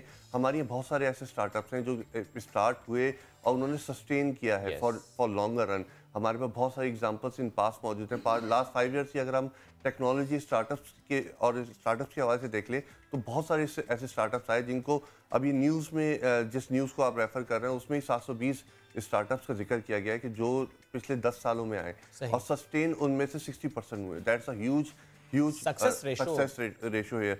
इंटरनेशनल जितनी भी स्टार्टअप कॉन्फ्रेंसेस होती हैं तो पाकिस्तान की रिप्रेजेंटेशन उसमें तकरीबन 60% होती है। 60% स्टार्टअप्स पाकिस्तान के जाते हैं जो वहाँ पे शॉर्टलिस्ट होते हैं और वो इन्वेस्टमेंट की तरफ जाते हैं। वहाँ पे डिफरेंट कंपनी से जो इन स्टार्टअप्स को में इन्वेस्ट करने की ख्वाहिशमंद होती हैं। बिसाइड एवरी सिक्योरिटी इश्यूज या कुछ लास्ट हमने जो एक रेवोल्यूशन लिया है पाकिस्तान ने सिक्योरिटीज़ के हवाले से, तो इंटरनेशनल फर्म्स तो आके यहाँ काम नहीं करना चाहिए थी। इंटरनेशनल मतलब पेमेंट गेटवे तो यहाँ के काम नहीं करना चाहते, लेकिन पाकिस्तान ने अपने आप को इस तरह से रिप्रेजेंट किया है कि हम वी आर द वन, कि हमें किसी की ज़रूरत नहीं है, हम अपने स्टार्टअप्स को आगे लेके जा सकते हैं। आप अगर इन्वेस्ट करना चाहें पाकिस्तान में तो आप करें। गूगल ने कहा कि हमारी नेक्स्ट इमर्जिंग मार्केट पाकिस्तान है। दुनिया की बड़ी बड़ी इंटरनेट फर्म्स ने बोला कि हमारी इमर्जिंग मार्केट पाकिस्तान है, हम वहाँ से टैलेंट एक्वायर करते हैं। तो स्टार्टअप्स भी ऐसे ही हैं कि पाकिस्तान के स्टार्टअप्स ऐसे हैं कि दुनिया में हर जगह अपना लोहा मनवा रहे हैं और इंटरनेशनल इन्वेस्टमेंट्स को पाकिस्तान लेके आ रहे हैं। 60% बहुत बड़ी रेशो, जैसे कि आप बता रहे कि उनका इतना ज़्यादा कंट्रीब्यूशन होता है। अच्छा, एमन से भी हम बात कर लेते हैं। एमन, आपकी जानिब आना चाहूँगी, फ्रीलांसिंग क्या है बेसिकली, थोड़ा सा बताएगा और इसके लिए क्या करना पड़ता है? ज़रूर, thank you so much for having me on your show. First of all जी, फ्रीलांसिंग बेसिकली एक वे ऑफ अर्निंग है, वे ऑफ वर्किंग है, जिसमें आपको आप जगह की कैद से आज़ाद हैं, आप टाइम की कैद से आज़ाद हैं। यानी आप दुनिया में कहीं से बैठकर और किसी भी टाइम में बैठकर अपनी जो स्किल्स जिसमें आप एक्सपर्ट हैं उन पर काम करके आप उनके थ्रू अर्निंग कर सकते हैं। और मेरे नज़दीक ये जो है ट्रेडिशनल या कन्वेंशनल जॉब्स के मुकाबले में बहुत ही एक अच्छी ऑप्शन है, क्योंकि इसमें आपके पास बहुत सारी ऑप्शंस मौजूद होती हैं। आपकी कैसी भी स्किल हो, आप कहीं भी मौजूद हो, आप फ्रीलांसिंग कर सकते हो। और फ्रीलांसिंग के अंदर आप हर वो स्किल या हर वो काम जो आप सोच सकते हैं वो आप कर सकते हैं। ये है फ्रीलांसिंग। ओके, हम इस तरफ ज़रूर आएंगे कि आप किस तरह फ्रीलांसिंग कर रही हैं, लेकिन मुझे बताएं कि आप जब स्टार्ट किया तो किस मुल्क में सर्विसेज देने से स्टार्ट किया? मैंने जी अमेरिका से स्टार्ट किया और ज़्यादातर जो क्लाइंट्स हैं वो भी अमेरिका बेस्ड ही होते हैं। इसके अलावा दुनिया में बाकी ममालिक में भी काम किया है, लेकिन ज़्यादातर क्लाइंट्स जो हैं यूएस से ही होते हैं। ओके, आप थोड़ा सा बताएं कि जब हम फ्रीलांसिंग की बात करें, आपने कहा जो भी स्किल है, जो भी एक्वायर्ड स्किल है उसको यूटिलाइज किया जा सकता है, तो फॉर एग्जाम्पल क्या स्किल्स? बिल्कुल, मैं अपने आप से बात करूंगी। मैं बेसिकली नॉन टेक्निकल फील्ड से ताल्लुक़ है मेरा, क्योंकि फ्रीलांसिंग के साथ एक बड़ा एक जो कॉन्सेप्ट जुड़ा हुआ है वो ये कि शायद आपको बहुत टेक्निकल होना चाहिए इस काम को करने के लिए। इसमें ऐसी कोई बात नहीं है। आप बिल्कुल बेसिक यानी डेटा एंट्री से स्टार्ट कर सकते हैं और बिल्कुल आप चाहे फॉर्म्स को फिल करने से काम स्टार्ट कर सकते हैं। ये बहुत बेसिक लेवल का काम है। फिर इससे बढ़ता इसमें आप राइटिंग कर सकते हैं, आप सॉफ्टवेयर डेवलप कर सकते हैं, ऐप्स पे काम हो रहा है। अब फोर्थ इंडस्ट्रियल रेवोल्यूशन आ चुकी है, तो आजकल आर्टिफिशियल इंटेलिजेंस और मशीन लर्निंग यानी कॉम्प्लिकेटेड से कॉम्प्लिकेटेड और सिंपल से सिंपल हर लेवल का काम मौजूद है और उसके क्लाइंट्स मौजूद हैं। और आजकल जो एक नया माइंडसेट है वो ये कि क्लाइंट्स, जैसे मैं आपसे बात कर रही हूँ कि यूएस बेस्ड मेरे क्लाइंट्स हैं, तो अब ये रिमोट वर्किंग की तरफ जो है दुनिया मूव कर रही है। हर इंसान घर से या दुनिया के किसी कोने से काम करने में ज़्यादा कंफर्टेबल फील करता है एज़ कम्पेयर्ड कि आप जाएँ, आप पहले कम्यूट करें, आप रास्ते का सफ़र करें और फिर ऑफिस में बैठ के कुछ घंटों के लिए काम करें। उससे बेहतर समझा जाता है कि फ्रीलांसिंग, और इसको अब डिजिटल नोमैड भी कहा जाता है, यानी कि डिजिटल खाना बदोश, कि आप दुनिया में कहीं भी हों, आप अपना काम करके अब बहुत अच्छे वे में अर्निंग कर सकते हैं, यानी घर बैठ के चिल रहें और काम करें। अच्छा, क्या जो इससे हमें कमाई हासिल होगी वो हज़ारों डॉलर्स में ही होती है या फिर थोड़ी कम होती है? जितनी आप मेहनत कर रहे हैं उतना मुआवजा नहीं मिल रहा? नहीं, इसमें मुआवजा जो है मेरा ख्याल है कि मैंने क्योंकि कॉर्पोरेट वर्ल्ड में भी काम किया है, इसमें मुआवजा आपकी कन्वेंशनल जॉब से बेहतर है, लेकिन फिर भी स्टार्टिंग से ये बेहतर नहीं होता। ऑफ कोर्स आपको शुरू में अपना प्रोफाइल बिल्ड करना होता है, आपको क्लाइंट्स एक्वायर करने होते हैं, तो शुरू का कुछ टाइम स्ट्रगलिंग होता है, लेकिन मेरा ख्याल है वो हर बिजनेस या हर काम में आपको शुरू में अपना थोड़ा इनपुट देनी और जो ये सीखना हो किसी ने, जो आपकी गुफ्तगू इस वक्त सुन रहे हैं घर बैठी वो खवातीन जो कि नॉन टेक्निकल साइड की हैं, वो उनको ज़रा समझाएं कि अगर उन्होंने क्लाइंट ढूंढने हैं और उन्हें ऐसा काम करना है टू अर्न समथिंग, वो क्या करें? पहला स्टेप क्या है? सबसे पहला स्टेप ये होगा कि आपको अपनी स्किल्स को पहचानना है। आपने देखना है कि आप किस काम में अच्छे हैं या किस काम में आप कंफर्टेबल हैं। अगर आपको लगता है आप एडमिनिस्ट्रेशन अच्छी करते हैं, मैनेजमेंट अच्छी करते हैं, तो ये काम भी मौजूद है जिसमें आप अपने क्लाइंट्स को रोज़ाना की बेसिस पे मैनेज करते हैं। और इसके अलावा अगर आप अच्छे लिखने के हामिल हैं तो आप राइटर बन सकते हैं। तो आप अपनी स्किल को पहचानें और उसके बाद आपके पास अगर पोर्टफोलियो है, यानी आपको कुछ सैम्पल्स लिखने होंगे जो आप अपने क्लाइंट्स को दिखा सकें कि आपकी लिखने में आप कैसे हैं। तो उनको आपने इकट्ठा करना है। और उसके बाद आपने जॉब पोर्टल्स हैं, ऐसे ऑनलाइन पोर्टल्स मौजूद हैं जहाँ पे आप अपना फ्री प्रोफाइल बनाकर और जॉब्स पे अप्लाई कर सकते हैं। तो ये शुरू के बेसिक स्टेप्स हैं जिनको करके आप फ्रीलांसिंग की दुनिया में एंटर हो सकते हैं। ठीक, एमन आपने जो डिटेल हमें बताई यकीनन वो सुनने वालों के लिए मुफीद होगी, जो कहते हैं कि कोई काम नहीं मिल रहा उनके लिए बेहतरीन काम है। आगे जाने दोबारा ये कमाल आपकी तरफ आती हूँ। जो एमन काम कर रही है और जो आप लोगों की मेहनत है, क्या ये पाकिस्तानी मईशत को बेहतर बनाने के लिए एक चेन साबित हो सकती है?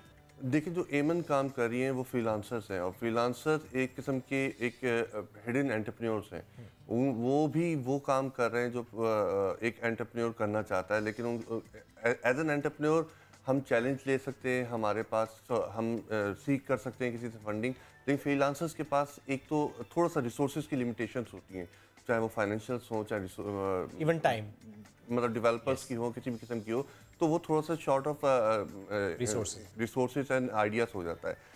तो जो फ्रीलांसर्स हैं और जो एंटरप्रेन्योर्स हैं वो दोनों एक साथ ही इस मईशत को लेके चल रहे हैं। हमारे यहाँ पाकिस्तान में जो सबसे बड़ा ड्रॉबैक है कि हम तमाम जो टेक्नोलॉजीज़ हैं वो पाकिस्तान में इंपोर्ट कर लेते हैं, लेकिन उसकी पॉलिसीज़ कोई नहीं बनाते कि कोई ये टेक्नोलॉजी अगर पाकिस्तान में आ रही है तो उसकी पॉलिसीज़ डेफिनेटली होगी, एक ई-कॉमर्स पॉलिसी होगी, एक पेमेंट गेटवे होगा, एक रूल्स एंड रेगुलेशंस होंगे, वो एक इसकी वॉच एजेंसीज होगी। लेकिन हमारे यहाँ ऐसा कुछ नहीं होता। जब बहुत यूजेज बढ़ जाता है उसका, तब हम सोचते हैं कि यार इसका क्या सदेबाब हो सकता है, और सबसे पहले वैसे सोचते हैं या फिर डायरेक्ट हम ब्लॉक करने पे जाते हैं कि पहले ब्लॉक करो फिर देखते हैं क्या होता है। अच्छा कमाल, सॉरी मैं आपको इंटरप्ट कर रही हूँ, आपने 60% हमें रेशो बताया था, तो 60% एक छोटी रेशो नहीं है, उसके बावजूद पॉलिसीज़ का नहीं बनना, उसके बावजूद इतना सपोर्ट नहीं करना, क्या वजह है? देखिए, हमारे यहाँ बड़ी लैक ऑफ सीरियसनेस आई है पिछले 10 से 15 सालों में। हमारे यहाँ साइबर क्राइम बिल जो है वो सेनेट में 10 साल पड़ा रहा, वो अप्रूव नहीं हुआ। वो अप्रूव हुआ लेकिन बड़े सर्टेन क्लॉज के साथ, बहुत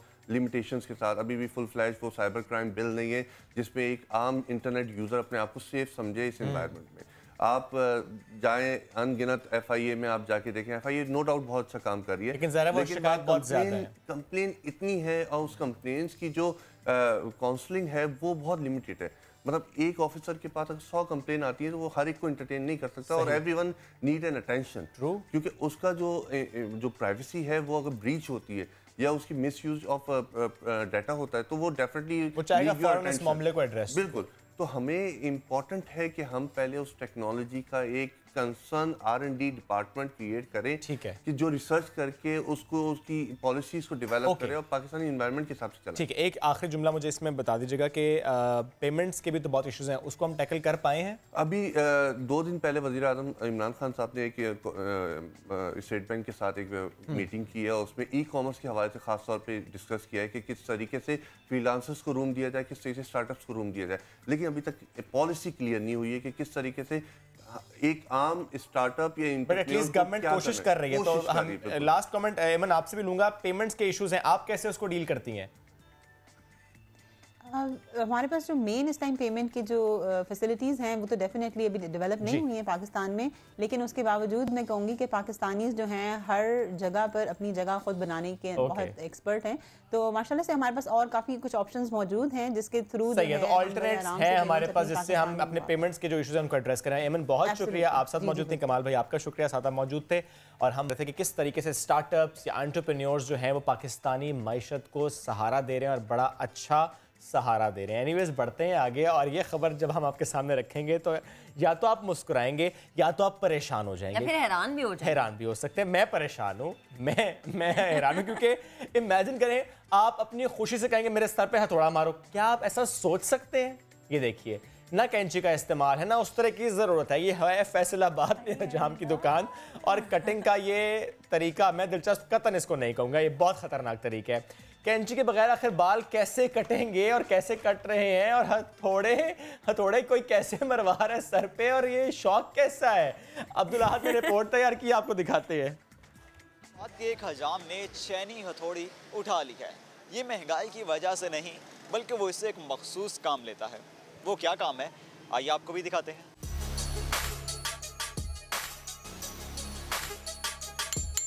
मेरा नाम मंसूर अहमद है।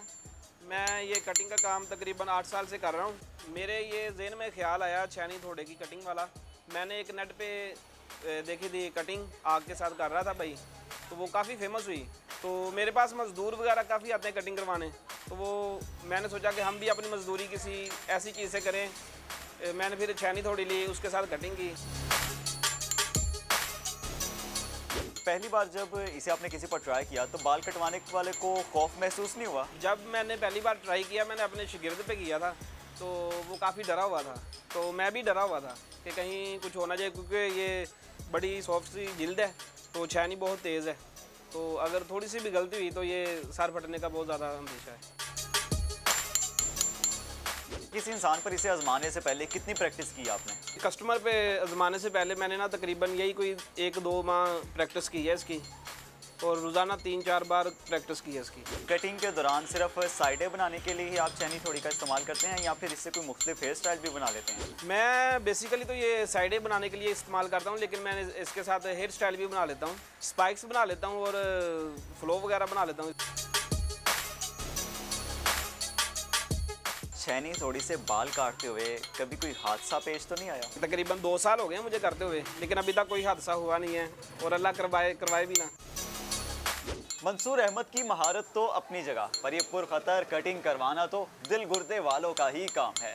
कैमरामैन रिजवान साबरी के साथ अब्दुल्ला हद, समा, फैसलाबाद।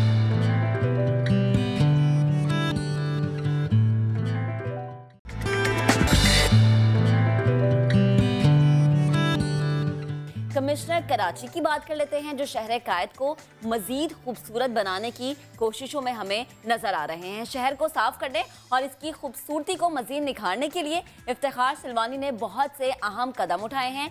जैसा कि हम अगर बात कर लें पहली स्ट्रीट लाइब्रेरी की या फिर मैराथन की, इसके बाद अब एक कदम ही उठाया गया कि कराची में पैदल चलने वालों के लिए भी आसानियाँ होंगी। ज़ाहिर ये बहुत ज़रूरी है। अक्सर ऐसी शाहराहें हैं, शाह फैसल हो या और बिजी रोड्स, जहाँ पर हम देखते हैं कि ज़ाहिर क्रॉस अगर करनी पड़ जाए रोड तो बड़ा मुश्किल है, अगर दूर दूर पेडेस्ट्रियन ब्रिज हो तो ज़ाहिर दिक्कत होती है। एनीवेज बात करेंगे कमिश्नर कराची इफ्तिखार सिलवानी ने हमें ज्वाइन किया। गुड मॉर्निंग सर, कैसे हैं आप?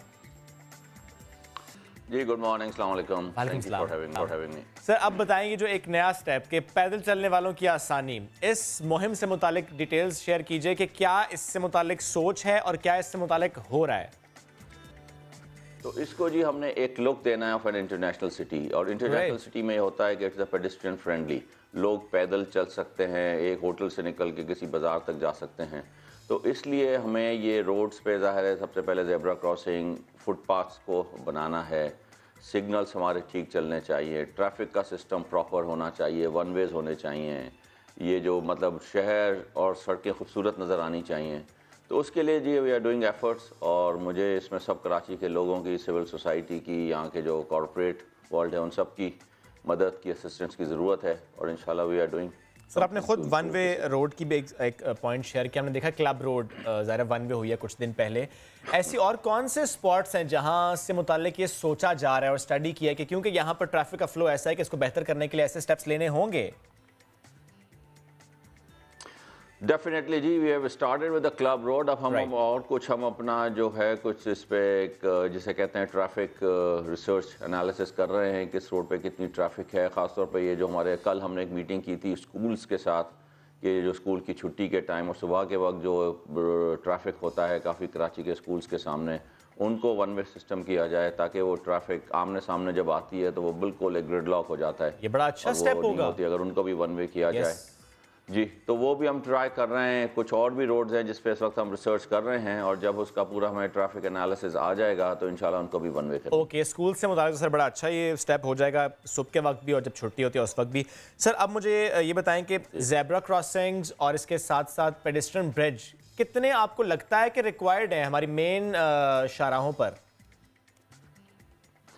देखिए रिक्वायर्ड तो जी काफ़ी ज़्यादा हैं, लेकिन अनफॉर्चुनेटली हमने अपने लोगों को भी थोड़ी सी इसमें एजुकेशन देनी है। काफ़ी कराची के ऐसे इलाके हैं जहाँ पेडेस्ट्रियन ब्रिजेस मौजूद इस्तेमाल नहीं करते, you're right। आप फिर भी देखेंगे लोग जो बीच की जालियों में सुराख करके रोड क्रॉस कर रहे हैं।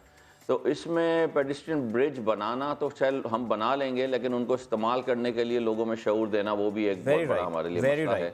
लेकिन इंशाल्लाह जी वी आर ट्राइंग। हम आई चंद्रीगढ़ रोड पे एक पेडेस्ट्रियन ब्रिज इंशाल्लाह बना रहे हैं, वहाँ काफ़ी ज़्यादा उसकी तकलीफ़ है लोगों को, और भी जहाँ जहाँ रिक्वायरमेंट होगी इंशाल्लाह वो हम करेंगे। इफ्तिखार साहब, जैसे आप कह रहे हैं कि एक चैलेंज होता है लोगों को अवेयरनेस देना, उन्हें सिखाना, तो इस चैलेंज पर काबू पाने के लिए क्या किया जा रहा है? कौन कौन से ऐसे पैरामीटर्स हैं कि लोगों को बेहतर तरीके से बताया जाए कि भाई ये सही काम है, ये गलत काम है, ऐसे आपने क्रॉस करना है, इधर से जाना है, ताकि बाकी लोगों को भी मुश्किलात ना हो? नया दिन देखें इसमें जी हमें सबसे पहले आप लोगों की बड़ी ज़रूरत है कि आप लोग हमारे public service message free of cost जो हम लोगों की अवेयरनेस के लिए चलाएं, आप लोग पूरा मीडिया हमारा साथ दे और ये पब्लिक सर्विस मैसेजेस बिल्कुल चलने चाहिए फ्री ऑफ कॉस्ट, जो लोगों को ये अवेयरनेस दें और बताएं कि बिकॉज आपका media is a very powerful tool और उसमें सबसे ज़्यादा लोग इसको देखते हैं।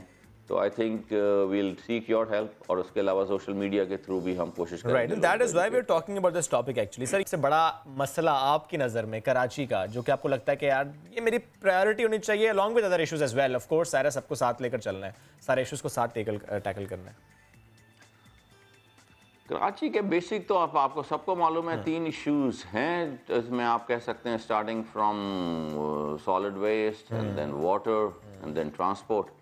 तो इन तीनों पे ज़्यादा सेक्टर्स हैं जिन पे लोगों की शिकायत होती हैं, लेकिन इन तीनों को जी हमारी स्कीम्स हैं जो काम कर रही हैं और इंशाल्लाह इन एनफोर्सेबल फ्यूचर। और ट्रांसपोर्ट का जब आपने जिक्र किया सर, कुछ बेहतरी आई जब ये कुछ सर्विसेज स्टार्ट हुई हैं प्राइवेटली, एयरलिफ्ट, स्वेवल, इसकी वजह से कुछ बेहतरी आई है कराची के ट्रांसपोर्ट में? हाँ, उसमें अब ये है कि लोग अगर अपनी इंडिविजुअल और एक सिंगल गाड़ियाँ कार पूलिंग वगैरह स्टार्ट कर लें, उससे बेहतर होगा इंशाल्लाह। हमारे जो पब्लिक ट्रांसपोर्ट की स्कीम्स हैं वो भी तकरीबन ग्रीन लाइन है, ऑरेंज लाइन है, रेड लाइन, वो भी उनका काम शुरू हो गया है। ग्रीन लाइन तो कंप्लीट हो चुकी है, तो जब वो स्टार्ट हो जाएंगी तो आई थिंक काफ़ी मसले, और फिर इंशाल्लाह KCR पे भी जल्द से जल्द हम कोशिश कर रहे हैं काम शुरू हो, तो इंशाल्लाह जी काफ़ी कराची के हालात बेहतर होंगे। इंशाल्लाह, यकीनन एक बहुत बड़ा चैलेंज है ये, जैसे कि आप भी बता रहे हैं कि एक उम्मीद का शहर है कराची, तो आपको क्या उम्मीद है कि जितने भी मसाइल हैं 40 to 45% कब तक काबू पा लिया जाएगा? क्योंकि लोग हमेशा से सुनते आते हैं कि मसाइल को हल करने की बात होती है, आप जो इकदाम उठा रहे हैं माशाल्लाह बेहतरीन है। बस जी इसमें कराची के लोग should take the ownership of the city, और ये मतलब बड़ा आसान है कि एक जगह बैठ के सिर्फ दूसरे को, लेकिन हर एक को अपना रोल अदा करना चाहिए एज अ सिटीज़न। अगर आप हैं, कचरा खुद आप घर से बाहर ना फेंकें और पानी का इस्तेमाल ठीक करें, गाड़ियाँ ना धोएं अपनी घरों के बाहर, और ज़ाहिर है ट्रांसपोर्ट का है, तो इसमें काफ़ी इश्यूज़ हैं जो तमाम शहरियों को ख़ुद भी लेने चाहिए, जिससे शहर बेहतर होगा इंशाल्लाह। बढ़ते हैं आगे और आपको लेकर चलते हैं फैसलाबाद, सैर कराने आपको लेकर जाएंगे फैसलाबाद। लेकिन किरण, कितने मजे की बात है, सैर कर जाएंगे और फल भी खा के आएंगे। हाँ जी, और ये यूं हुआ जनाब कि यहाँ पहले फूड पार्क का आगाज हो गया है। इब्तिदाई तौर पर 10,000 पौधे लगा दिए गए, तो ये जो सब्जा है और ये जो फ्रूट्स खाने का मौका है, इसके ऊपर हम आपको उस्मान सिद्दीक की रिपोर्ट दिखाते हैं। पार्क में आएं और फल मजे से खाएं। फैसलाबाद FDA सिटी में किन्नू, अमरूद, माल्टामन और शहतूत के पौधों से पंजाब का पहला फ्रूट पार्क तैयार। ये फैसलाबाद का वाहद एरिया होगा जहाँ पर आपको हर किस्म का फ्रूट जो है ना अवेलेबल होगा, जो कि यहाँ पर फैसलाबाद में पैदा किया जा सकता है। ये एक नेचुरल हैबिटेट है जिसमें एक फ्री टोकन इनविटेशन है शहरियों के लिए, रहायशियों के लिए, कि वो आएँ और फ्रूट खाएं। 69 पार्क्स में 1000 केनाल पर 1 लाख से ज़ायद पौधों के साथ साथ बच्चों के लिए झूले भी लगाए जाएंगे। फैसलाबाद में ये एक बड़ा मुनफरिद आइडिया है, और इसके अलावा कोई ऐसा एंटरटेनमेंट का कोई आइडिया नहीं था फैसलाबाद में। इधर फैमिलीज आएंगी, हम तो बस इस इंतज़ार में हैं कि कब ये प्रोजेक्ट खोला जाए और इधर फैमिलीज आना शुरू हो जाएं। इब्तदाई तौर पर पार्क में 10,000 पौधे लगा दिए गए हैं, जहां आने वाले शहरी मज़ेदार फलों से लुत्फ अंदोज होंगे, वहीं जानवर भी इस पार्क से फ़ायदा उठाएंगे। कैमरामैन हाफिज अवैस के साथ उस्मान सिद्दीक, सामा, फैसलाबाद। इसी से मुतालिक मजीद बात करते हैं। हमें ज्वाइन किया है DG FDA मोहम्मद सुहेल ख्वाजा साहब ने। सर बहुत शुक्रिया। सर सबसे पहले इस मंसूबे से मुतालिक बताएं, ये जो पार्क, फ्रूट पार्क, इसका मंसूबा है क्या और इसमें क्या कुछ हो गया और क्या कुछ होना है बाकी? मोस्टली पार्क्स में आप देखें या ब्यूटिफिकेशन के लिए प्लांट्स लगाए जाते हैं या शेडी ट्रीज लगाए जाते हैं। ये पहला प्रोजेक्ट है पाकिस्तान में पब्लिक सेक्टर में, पंजाब में कम अज़ कम, और all over the country as well, जहाँ पर फ्रूट प्लांट्स लगाए गए हैं कि लोग सैर भी करें और फ्रूट्स भी इंजॉय करें और ख़ूबसूरती में भी शहर की इलाके की, एरिया की और FD सिटी की खूबसूरती में भी इजाफा हो। ये बताएं ना, इसका आइडिया कहाँ से आया? बहुत ज़बरदस्त आइडिया है, मानना पड़ेगा। मेरी वाइफ को प्लांटेशन का बड़ा शौक़ है। उन्होंने मेरे साथ एक दिन ये शेयर किया कि आप यहाँ पे प्लांट्स लगवाएं और फ्रूट प्लांट्स लगाएं, और वो हमने डिस्कस किया कि इसका क्या रिज़ल्ट फ़ायदा होगा।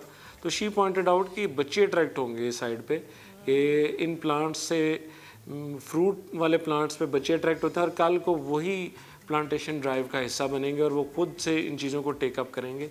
Huge chunks of lands are available in the country. उनको अगर हम इसी तरह फ्रूट पार्क्स में कन्वर्ट कर दें तो उससे ज़र मुबादला भी कमाया जा सकता है, मुल्क की फ्रूट और फूड रिक्वायरमेंट भी पूरी हो सकती है।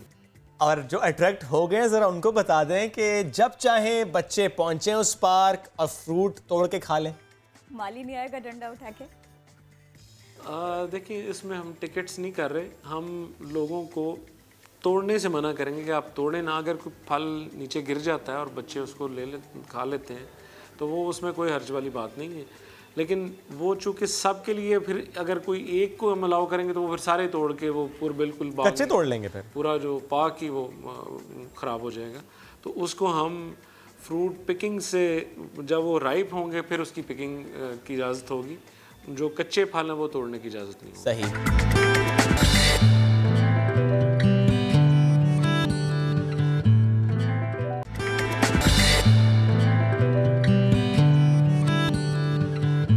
चलिए जब बढ़ते हैं आखिरी सेगमेंट की तरफ, और उसके लिए हमें यहाँ से उठना होता है। आप तो जानते हैं हम उठते हैं तो कहाँ जाते हैं? पहिया पहिया। शुएब, आपको पता है जब सवेरे यहाँ आई थी मैंने नोटिस किया, एक तो इनकी स्किन, इनका फेस बहुत फ्रेश था, दूसरे वजन बहुत कम था।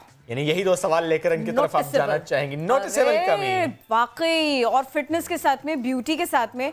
वरना होता क्या है, जरा सा वजन कम करो उसके बाद में लोग परेशान हो रहे होते हैं, बाल झड़ रहे हैं, मेरी तो फाइन लाइंस आ गई, वगैरह वगैरह वगैरह। पर डॉक्टर बिल्किस ने जिस तरह से अपना थोड़ा सा वेट रिड्यूस किया ना, मुझे पूछना है एग्जैक्टली। लेकिन चलिए पहले किरण के सवाल को लेकर चलते हैं। मुबारक हो आपको, आपका वजन कम हुआ है। ये दुनिया का मुश्किल तरीन काम है। ये तारिक कादरी वाला था, मुबारक हो वजन कम हुआ है। सियासत छोड़ो। अच्छा, सियासत छोड़ो, जीरे की बात करो। ओके, जीरा तो है ही नहीं, बल्कि नहीं, हाँ जीरा है, जीरा तो ठीक लगा मुसलमानों। अच्छा देखिए, वज़न कम करना मुश्किल है लेकिन नामुमकिन नहीं है। आप लोग सब भी कर सकते हैं और अपनी स्किन को फ्रेश रख के कर सकते हैं।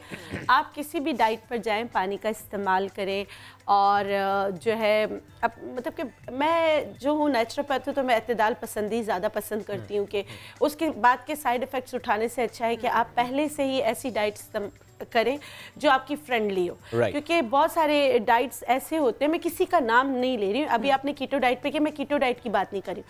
कोई भी एक डाइट, चाहे वो बनाना डाइट आप कर लें, चाहे आप कुछ लोग एग डाइट कर लेते हैं, उसके बाद क्या होता है आपका यूरिक एसिड बढ़ जाता है। क्योंकि आप अपने जो डाइटिशियन है उससे नहीं पूछ रहे थे, आप न्यूट्रिशन से पूछ के करते हैं, बेस्ट है। लेकिन खुद से कोई भी आप गूगल करके डाइट स्टार्ट करते हैं तो याद रखिएगा किडनी मुतासिर हो सकती है, लीवर मुतासिर हो सकता है, और आपके यूरिक एसिड बढ़ सकता है। आप मतलब कि हड्डियों का दर्द ले सकते हैं, बाल आपके जा सकते हैं, स्किन आपकी ख़राब हो सकती है। तो नेचुरोपैथी में जो चीज़ें बताई जाएं वो भी एतदाल पसंदी से बताएं ना जो आप जी बिल्कुल मैं बता रही हूँ। असल वाली बात नहीं ना बता रही हैं आप, जो खुद किया वो बताएं। अच्छा मैं बता देती हूँ कि जो मैं कर रही हूँ, वैसे तो मैं कर दूँ अपनी नेचुरलाइज की प्रोडक्ट्स से भी मैं इस्तेफादा करती हूँ। ज़बरदस्त। जो हमारी मेरी कंपनी है, लेकिन जो नहीं ले सकते, नहीं कर सकते, वो भी अपने घर पे कैसे डाइट करेंगे वो मैं बता देती हूँ। काश ये छुरी थोड़ी सी चल जाती। आज़ादी नहीं मिली है। हाँ, धार नहीं है, धार नहीं है। अब मैं बता देती हूँ आपने करना क्या। आपने लेना है 2 लाइम, उसको काट लें, और ये 1.5 लीटर पानी के लिए बता रही हूँ मैं। आपने 2 नींबू लिए, उस पर खौलता गर्म पानी आपने डालना है, बहुत ज़्यादा खौलता गर्म पानी, ठीक है। आपने ये खौलता गर्म पानी डाला, ये आपने जग में करना है। 1 लीटर, 1 गिलास में ना जाइएगा। हाँ, हम 1 लीटर की बात कर रहे हैं। 1 लीटर की बात करें। उसके बाद आपने क्या करना है, इसमें 2 चम्मच भरकर काला जीरा, 2 चम्मच भरकर आपने डालना है, ठीक है। ये हो गया 1.5 लीटर पानी। जो आप क्या करेंगे, उसको गरम गरम दिन में 2 से 3 बार पिएंगे। 2 लाइम भी ले सकते, 3 लाइम भी ले सकते, करते करते जैसे पहले दिन आपने 2 लाइम का किया, दूसरे दिन आपने 4 लाइम का किया, तीसरे दिन आपने 6 लाइम का किया। 1.5 लीटर पानी में आपने डालना, उसके स्लाइसिस करके डालना है और है ना 2 चम्मच भर के काला ज़ीरा डालना है। इसको इस पानी को बना लेना है। इस पानी को आपने कंज्यूम करना है जैसे 1 बजे से पहले ओके जी, दोपहर 1 बजे से पहले आपने इसको ख़त्म कर लेना। यानी थोड़ा सा इस तरह बता दें कि सुबह उठते साथ अगर स्टार्ट किया है तो नाश्ते से पहले स्टार्ट कर दें। बिल्कुल कर सकते हैं। अगर कोई दवाई नहीं ले रहे, अगर आप कोई अद्वियात नहीं ले रहे, ऐसा नहीं कि आपने शुगर की दवा छोड़ दी, थायराइड की दवा छोड़ दी और आपने ये स्टार्ट कर दिया, तो ये गलत। ओके, सुबह उठते साथ स्टार्ट करें, बीच में जब मर्जी नाश्ता कर लें, खाने की रूटीन नॉर्मल रखें और 1 बजे से पहले 1 लीटर पानी पी लें। छान लें कि पीना पड़ेगा ऐसे ही? नहीं, आप अगर आता जाता है तो आप लेकर इसको पीते रहें, ठीक है। और आपने जो इसकी स्लाइस है वो बहुत पतले पतले करना है। और पानी जो अब भी आप पियेंगे, 1 गिलास पानी में डाल के आप पियेंगे तो वो गर्म होना चाहिए, वो ठंडा नहीं होना चाहिए। अगर ठंडा हो जाए दोबारा गर्म कर लें, दोबारा गर्म कर लें, उसमें रख लें जी, दोबारा गर्म कर लें। अच्छा, इसके साथ नमक आप छोड़ दें, चीनी आप छोड़ दें। अगर मतलब कि नमक और चीनी जो वाटर रिटेन करता है वो, जी वाटर रिटेन करता है, वो चीज़ें आप छोड़ दें। ओवियस आपको कार्ब्स थोड़े कम लेने पड़ेंगे, सारी चीज़ों का आप ख्याल रखेंगे। 1 बजे से पहले 1.5 लीटर पानी आपने ख़त्म करना। ओके, ये ना करें कि ये पानी पीते जाएं और निहारी भी खाते जाएं, खाते जाएं।